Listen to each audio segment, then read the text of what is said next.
Hello, welcome back to my channel and welcome to another reading vlog where I'm gonna be reading Dragon Keeper.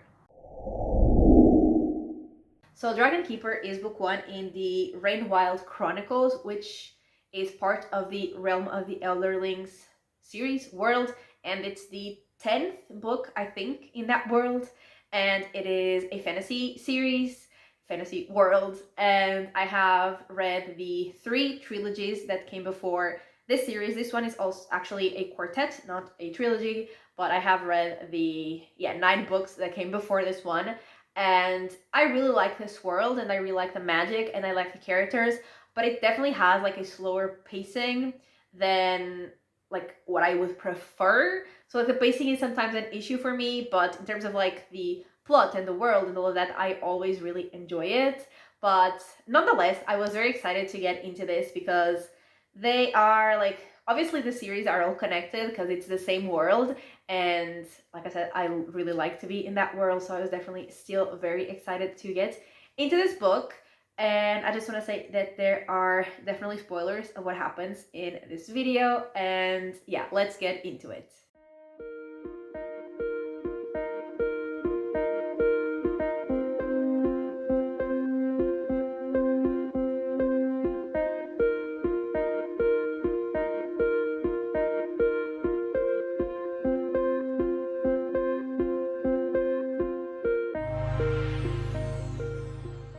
Okay, so I am on page 202, which is, I think, just over 1/3 into Dragon Keeper. And this book starts with the serpents like migrating, growing up the river to like get to the spot where they will make their cocoons to basically turn into dragons.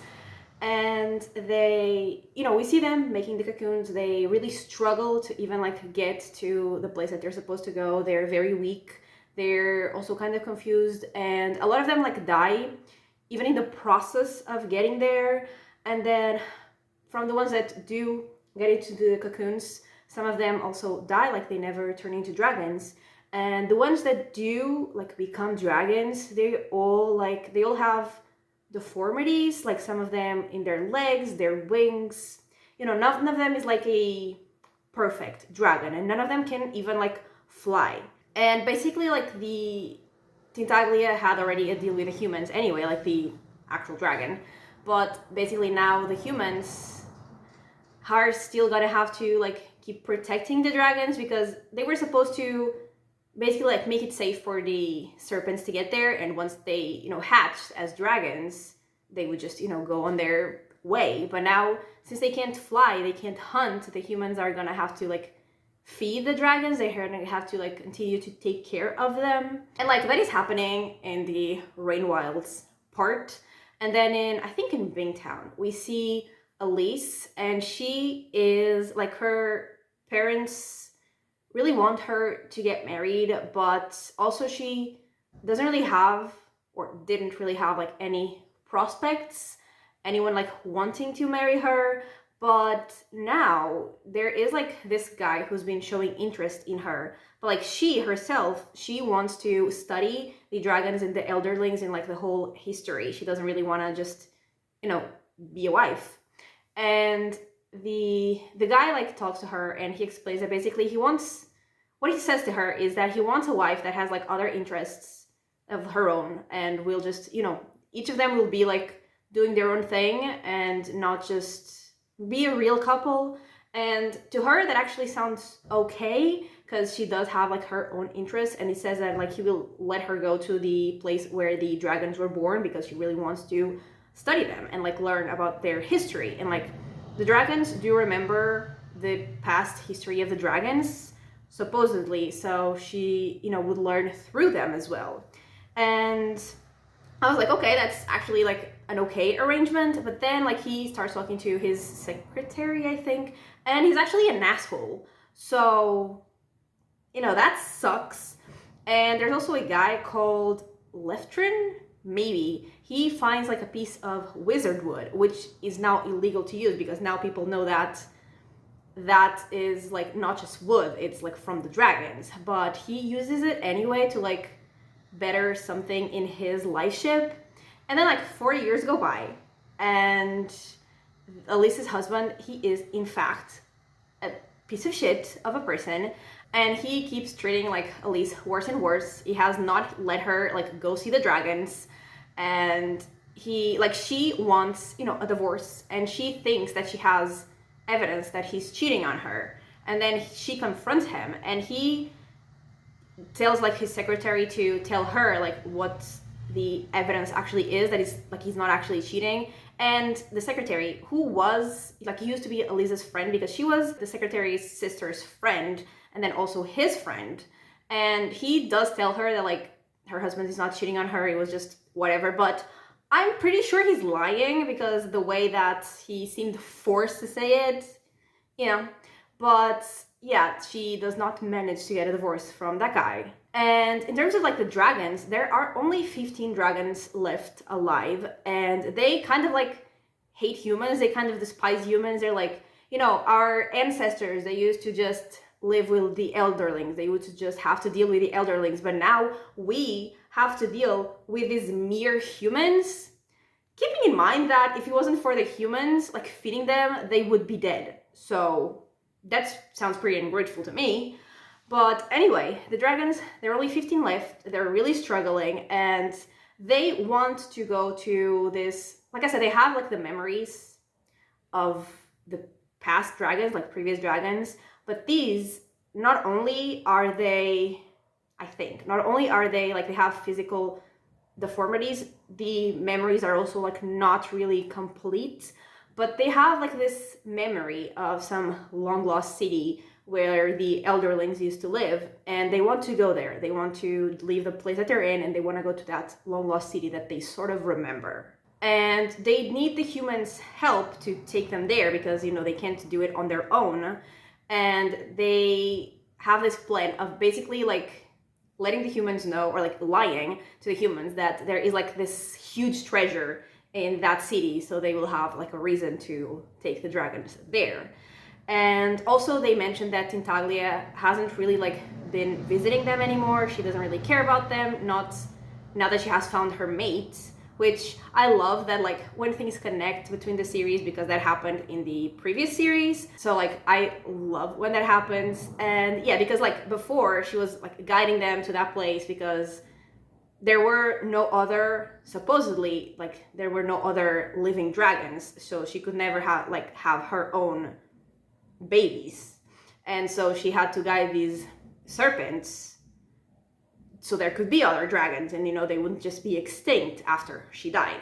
But now that she has a mate, they can just, you know, produce more dragons, and she doesn't care about these dragons anymore because, you know, they're not perfect dragons, so she doesn't really care about them. And yeah, they want the humans to take them. And then there is this character called Timara, maybe, and she is, I think, 16, and she is like from the Rain Wilds. And she's actually like, after she was born, like the way she was born, she was not really supposed to survive, because when kids are born with like claws or like scales or something, they either like kill the children or let them out just to die, because they are like in general touched by the wild. I think it's what they say. So like they have these sometimes like little scales or like claws or something, but when like someone's already born with it, they just don't want that baby to survive, because, and also like basically they don't want them to reproduce, because they would just make a child that is more like that than human. So she was not supposed to survive, but like after she was born, she was like taken away, but her dad would like to save her and kept her. And yeah, but no one will like want to like have a family with her because she's not supposed to reproduce. She's not supposed to have children. So, you know, they see her as like not really having a future. And also she and her dad were there when the dragons like hatched. And also her dad, super precious, absolutely love him. And yeah, she wants, like her mom told her about this mission to take the dragons, because her mom like also sees no future for her. And honestly, I don't think she wants her around anyway. And, you know, she is also like interested in dragons herself. And, you know, she decides that she is going to go on that mission with the dragons, and that is pretty much where I'm at.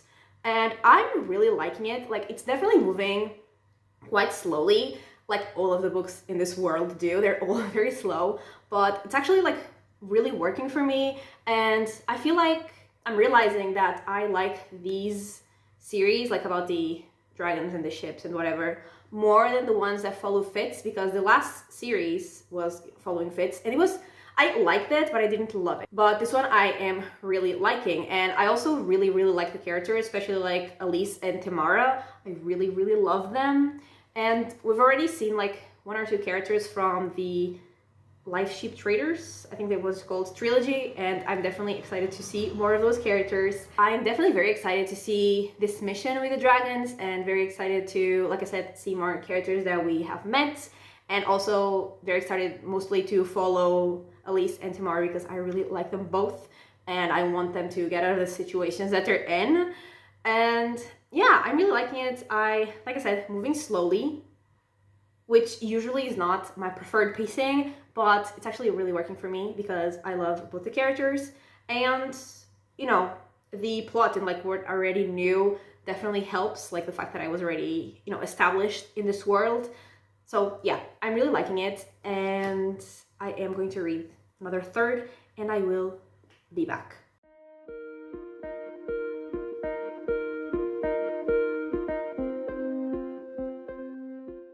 Okay, so I made it to page 370, which is this much into the book, and Alice is like losing her patience because it has been 5 years that she, you know, married her husband, and it was like literally part of their like marriage contract that he would let her go to where the dragons were born, to see the dragons, to talk to the dragons, to learn about the dragons, and he still hasn't let her go. And she is, like I said, losing her patience, and so she kind of almost does like an ultimatum, and he finally agrees to let her go, and she goes with his secretary and her like former friend Cedric, and they are on their way, and they actually go in the life-shaped Paragon. So we see Paragon and Althea and her husband that we met in the other trilogy, which I love to see them again. I absolutely loved it. And while they are there, Paragon actually wants to talk to Elise, and he tells her about like the dragons, the ones that were like born, the ones that she's going to see.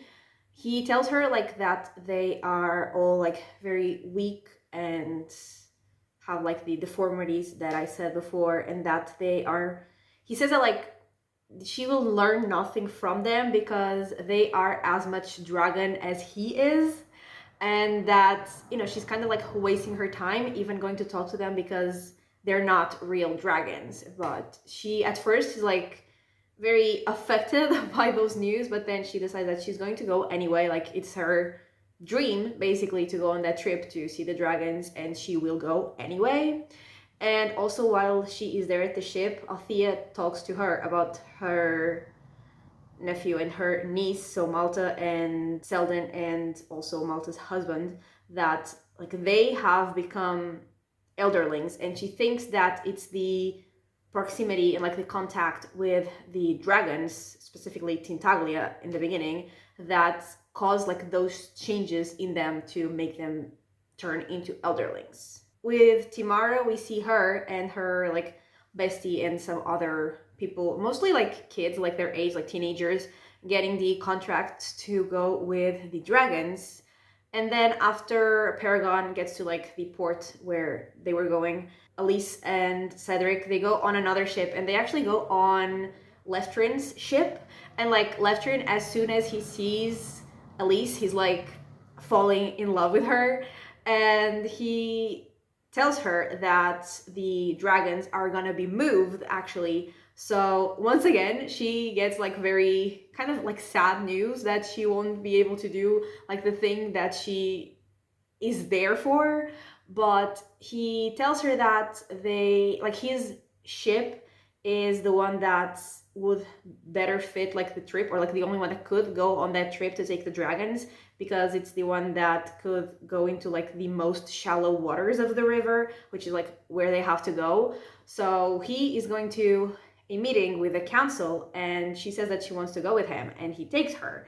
And then while they're there at that meeting, they, like, the other people there are asking if, because she says that like she has been studying the dragons and the elderlings and all of that, and then they ask her if she knows whether the city that the dragons talk about even existed, and she says that like yes, she has heard of it. And so she offers to go on the trip with the dragons as well. And the like Leftrin says that he will make that a condition, like he will only go and like take his ship if she is allowed to go on the trip as well. And they do end up agreeing. And then when she gets back to like where Cedric is, because he was not in that meeting, he is not happy with the news that they will be, you know, going with the dragons, that they're going to travel to some city that's like no one knows where it even is. He's not happy at all about that, and she kind of is like, well, you don't really get a choice in the matter. You were sent here to be like to work for me, basically.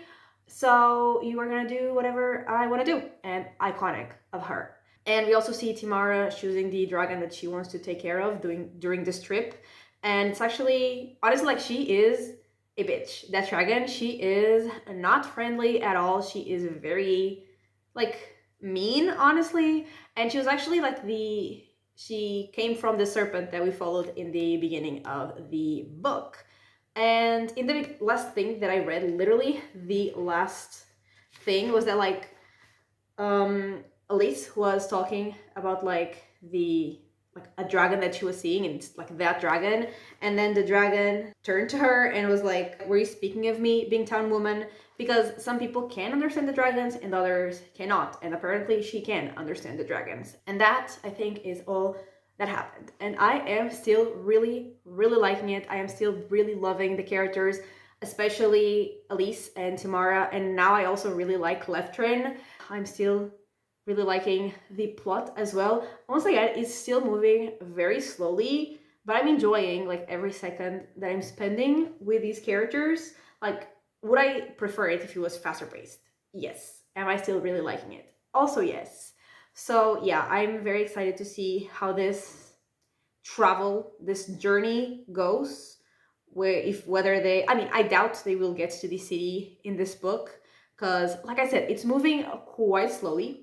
So that would definitely be a change of pace, but they are like about to go on the journey, so I assume we will at least start the journey, and I'm definitely excited for that. I am definitely excited to see what happens, especially with Timara and Elise, because I absolutely love them. They're two icons, and like I said, I still want them to very much succeed in what they want and to just get out of the situation that they're in, like get like a better life than they have had until this point. So yeah, I'm really liking it. I'm going to finish it and I will get back to you.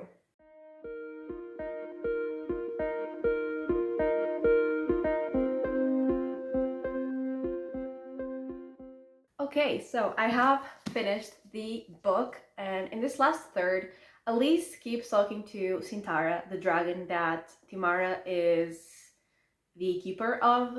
And like I said, Sintara is kind of a bitch, and she's not really giving Elise that much information. She's not really like cooperating.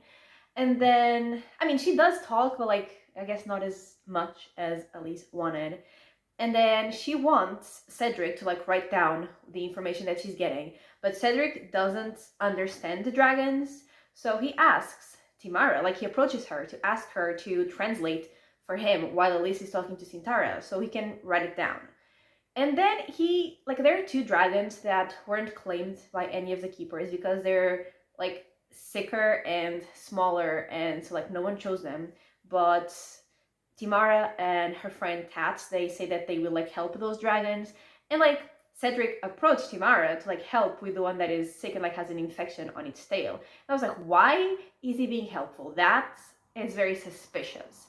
And then he says that like he will help, and then we learn that he decided to help because he was collecting like dragon parts, like scales and like pieces of flesh and like other parts of the dragons to sell, because there's this one guy that says that like he will pay a lot of money to have dragon parts, and so that is why he was being helpful. And so yeah, that really pissed me off. I hate him.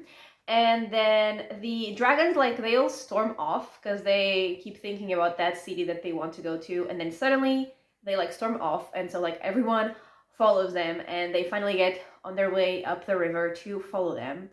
And then Cedric is like talking to Elise, saying that they should not keep going forward, they should go home, and he keeps talking about Hest, her husband. And like, I knew he was obsessed with him, but it turns out that he is like in love with him, kind of. I think they are lovers. And like, Hest is, from what we've seen, as abusive to him as he is to Elise. So like, I don't get it. Like, I don't see why he likes him, because literally I haven't seen any redeeming qualities about Hest. So for some reason, Cedric isn't like in love with him. I hope he falls out of love, because that is he's like extremely toxic and abusive and like not good. So maybe, hopefully, if Cedric finds someone better, he will himself become a better character, because right now he's pissing me off. Like, the stuff with the dragons and also the way that he treats Elise, he's pissing me off. And so yeah, they keep following the dragons, and the dragons actually managed to make, some of them, they managed to make their first kill, which was like huge for them, because this whole time they have just been fed by the humans, because they didn't think they would be able to like kill for themselves, and neither did the humans, and neither did Tintaglia when they were born. I mean, the humans still continue to kill for them, but like, they have managed to, you know, do something. And Timara actually kills an elk, and so she has like a lot of meat to take for her dragon, and also she will take for like her friends' dragons, and to some of the keepers that help her with the meat. But then there is like one of the boys, one of the keepers, that like steals like a big part of the meat.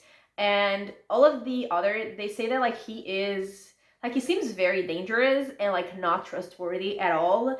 So I agree that he does seem kind of dangerous. So that also happens. And then Cedric, he gets like the blood of a dragon that is like already kind of dying. One of those two, I think it was one of those two that I said were unclaimed before. And like, it's very sick and it's dying, and he like stabs it, and then there was a lot of blood coming out, and the dragon, I think, bleeds out. And he's like, well, he was already dying, so it's not like I killed it. And I was like, yes, you did. But yeah, he gets the blood, and then after the blood touches his hand, he starts having like some thoughts, like hearing and thinking and feeling and seeing things. So I'm wondering if like by touching the dragon's blood, he will somehow become an elderling, or at least start to understand the dragons. But yeah, that is pretty much how it ends. So let's go into my final thoughts. So starting off with the characters, and starting off with Elise, I really liked her, and I really liked to see her like follow her dreams and like fight to follow her dreams, and, you know, get out of the situation that she was in. And hopefully she won't like ever go back. I hope she will just, you know, stay with the dragons. And I don't hate her starting romance with, I mean, I am imagining it will be a romance between her and Lestrin. I don't hate it, especially like compared to what she has before. He is a much better person. And Lestrin, I also like him. Like, in the beginning, I thought I wasn't gonna like him because like he stole the piece of wizard wood, and I was like, oh no. But turns out he seems like a decent person, so I do like him as well. And Cedric, he's pissing me off. Like, in the beginning, I liked him because, like, comparing to Hest, with who I hate, like absolutely hate, there is, like I said, no redeeming qualities about him. Like, compared to Hest, he seemed like, you know, a better person. So I was like, okay, he seems like a decent guy. I guess I like him. But like, after everything, like the way that he treats the dragons and the way that he treats Elise, he is pissing me off, and I don't like him. Like I said, maybe he will change and become a better character, but for now, I don't like him.